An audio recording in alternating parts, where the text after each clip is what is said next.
Hello students, today we will discuss a very important topic which is biological classification, Whittaker's 5 kingdom classification system. It is very important topic at the level of class 11th, and also it is very important at the point of view of your competitive examination.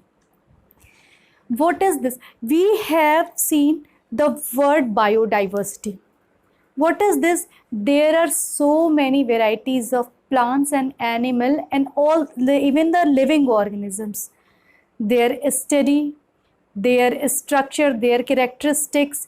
To study about the whole characteristic for a particular organism takes so much of time. So we need classification so that we can put some of the organism having the same characteristic in one group.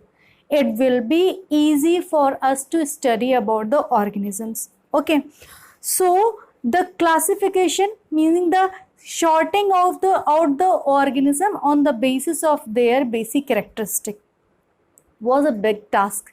In this field there were so many kingdom system came into the picture, but the most accepted system of classification was given by or proposed by the R.H. Whittaker.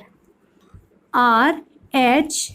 Whittaker in the year of 1969. Okay, we call it 5 kingdom, means he classified or he provided the 5 kingdom and put all the living organism in these 5 kingdoms. But the classifying or the giving the name or just providing these 5 kingdom was having some basic criterias. What was that criterias? It was the cell structure, then thallus organization, means how the body is organized. Thallus organization. Thallus means the sac. Means you have seen in case of fungi, they don't have the shape. Okay, so from there the word thallus comes. Then the third, mode of nutrition. Mode of nutrition. It is also very important. Then fourth, it is reproduction. And at last, the fifth was the phylogenetic relationship. Phylogenetic relationship means the from where the organism or from which organism the previous one is evolved. Relationship. Okay. So the cell structure, thallus organization, mode of nutrition, reproduction, and phylogenetic relationship. So considering among these all the even they have so many, but these 5 are the most important criteria on which R.H. Whittaker had worked. So let's classify the whole living organism on the basis of these criteria. First, in the evolution, the simplest organism was, or the simplest cell, we are going from simple to complex in case of evolution. So the simplest organism was prokaryotic, and after that the second was eukaryotic. So at first he divided the whole cell, you can say the living organism into on the basis of the cell structure, phylogenetic relationship, and the simple to complex. Okay, then he find that the first one is prokaryotic organism with the prokaryotic cell, and the second organism with the eukaryotic cell. Okay, all the prokaryotic cells came in one kingdom, that or put it in one kingdom. That kingdom was your Monera. Okay, Monera. So it was our first kingdom. Then now the next criteria for the eukaryotic cell or eukaryotic organism. Now what can be the simple?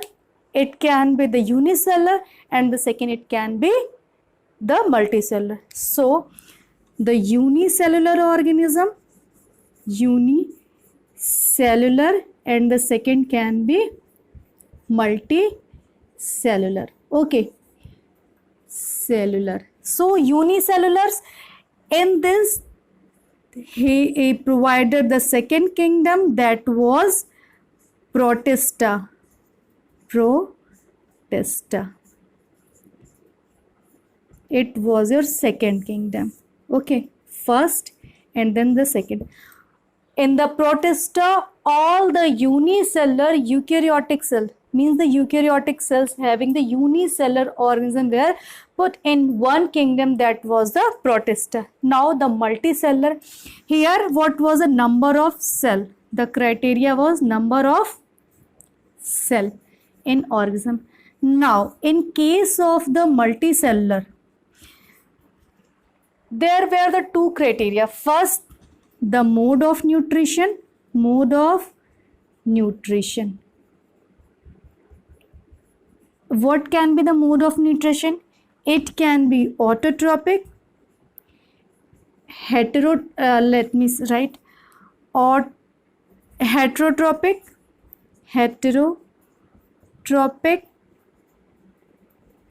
then autotrophic, and then saprotrophic. Okay, saprotrophic. And the second criteria was the presence or absence of cell wall and the type of cell wall, means the second criteria was cell wall. In this, the cell wall was absent. Cell wall absent. In this, the cell wall was of cellulosic, and in this the cell wall was of chitin. Okay, so there were the three kingdom he got. That was the first kingdom, it was the Animalia. Then here it is Plantae. Let me write it in uppercase. Animalia. Then Plantae, and the third it is fungi. Okay, now I am writing the sequence from the simple to complex. First Monera, second Protista, then the simple one, and the on the basis of phylogenetic it will be our third, then it is the fourth, and it is fifth. Why it is more complex? Because here there is only organ, but here the organ system organization you will get. Okay, so it is more complex than this. So it was, you have find that there the five kingdom. On the basis of these criteria he could get Monera, Protista, fungi, Plantae, and Animalia.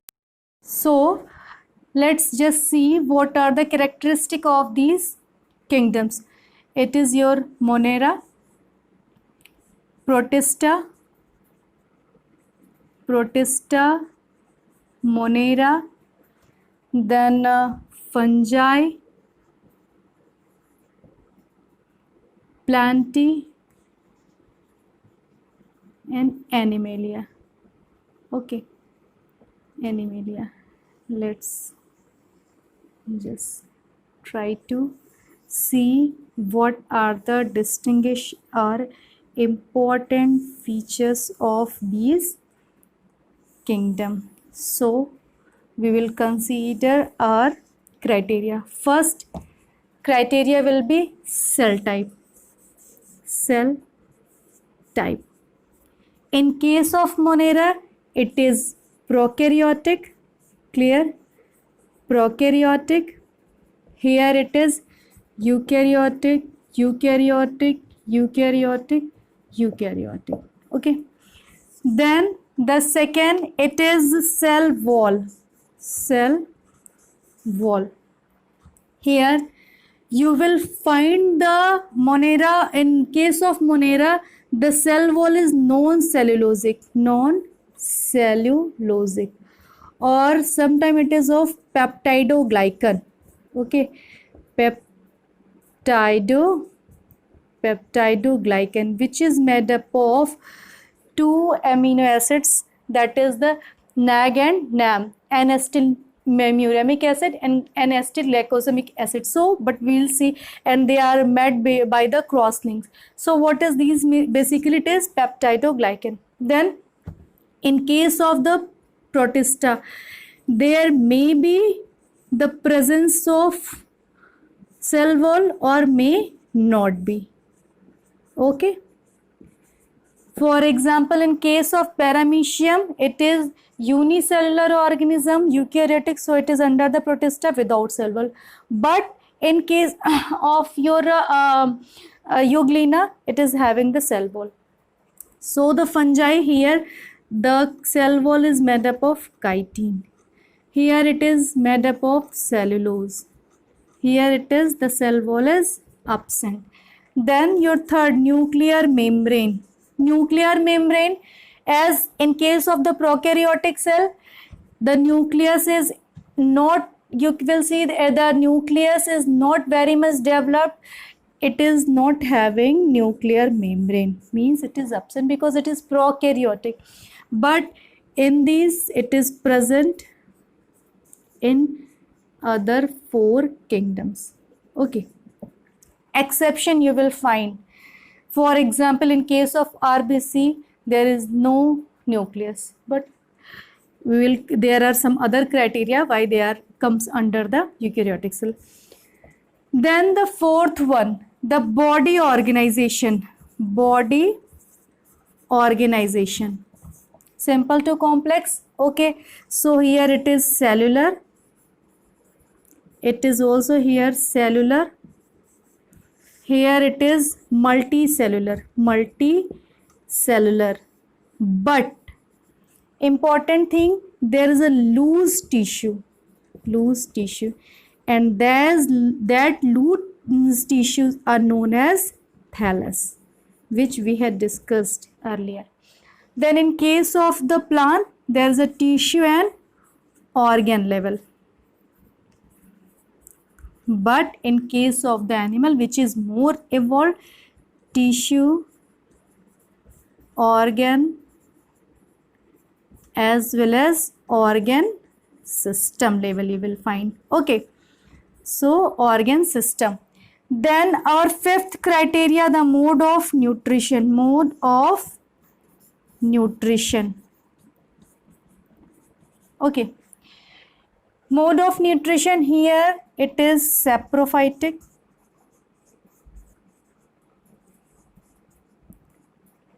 Okay. In case of protista, autotrophic, heterotrophic, as well as parasitic. Here it is saprotrophic. Here it is autotrophic in case of the plantae. And in case of the animal, it is also heterotrophic mode of nutrition. Okay, let's see some example. All the bacterias and blue-green algae comes under this Monera. Okay, its example, paramecium, Euglena, Chlamydomonas. Before this kingdom system, they comes under the category of algae, which was the plantae. But now after this kingdom system, they comes under the protista, and they have the cell wall, which is of cellulose. But the paramecium, amoeba, these are the they don't have the cell wall. Okay, then fungi, mushroom. One more important thing about this, in case of the yeast, which is unicellular but comes under the category of fungi. Okay, then the plant, you can take any plant, all the bryophytes. So you have seen all the 5 criteria on the basis of which we can just classify, characterize these 5 kingdom. One more thing, please pay attention on the mode of nutrition. I did not write, but here I am just telling you. In case of the Monera, we can find all type of nutrition. Saprotrophic, I have told you. Heterotrophic, autotrophic. Autotrophic means in case of the blue-green algae, they show the autotrophic nutrition, and the methanogen bacteria, they show the chemosynthetic mode of nutrition. So it was all about the R.H. Whitaker's 5 kingdom classification system. In this field, there are some more modern studies came in the picture, and they, after that, we just got one name, which was the Carl Woese. Carl Woese. He put it one more, or added one more kingdom, that was the Archaeobacteria. Archaeobacteria. Okay. So after that, we got the 5 kingdom. The Monera was divided into 2, the Archaeobacteria and the Eubacteria. So what was the 6 kingdom? 1, 2, 3 Protista. Then the Protista, fungi, plantae, animalia. 1, 2, 3, 4, 5, 6. So he gave the 6 kingdom classification system. When he have given this 6 kingdom classification system, 1971. And what was the basis? The Archaeobacteria used to find in the so much extreme condition, means they are extremophile. And what was their main reason? Their cell wall, and one more thing, the phospholipid layer. These two play a major role, on the basis of which he divided the whole Monera kingdom into 2 kingdom. That was the Archaeobacteria, the bacteria which we can find in the so much of harsh condition, and the Eubacteria in the normal and habitable places. Then the last 7th kingdom classification system. Even this 7th kingdom, and also this is okay, but about the 7th kingdom classification system, it faces so much of controversy. It was given by the Claver Smith, when he has given in 1981. And he added one more for the Protestants. He added one more kingdom, that was the Chromista. But this kingdom system is facing so much of controversy. So at this level, we have to focus on the 5 kingdom system of classification. Then we should also focus on the Archaeobacteria, that was given by the Carl Woese 6 kingdom classification system. It was all about the biological classification. Hopefully it will help you to ease your studies. Thank you very much.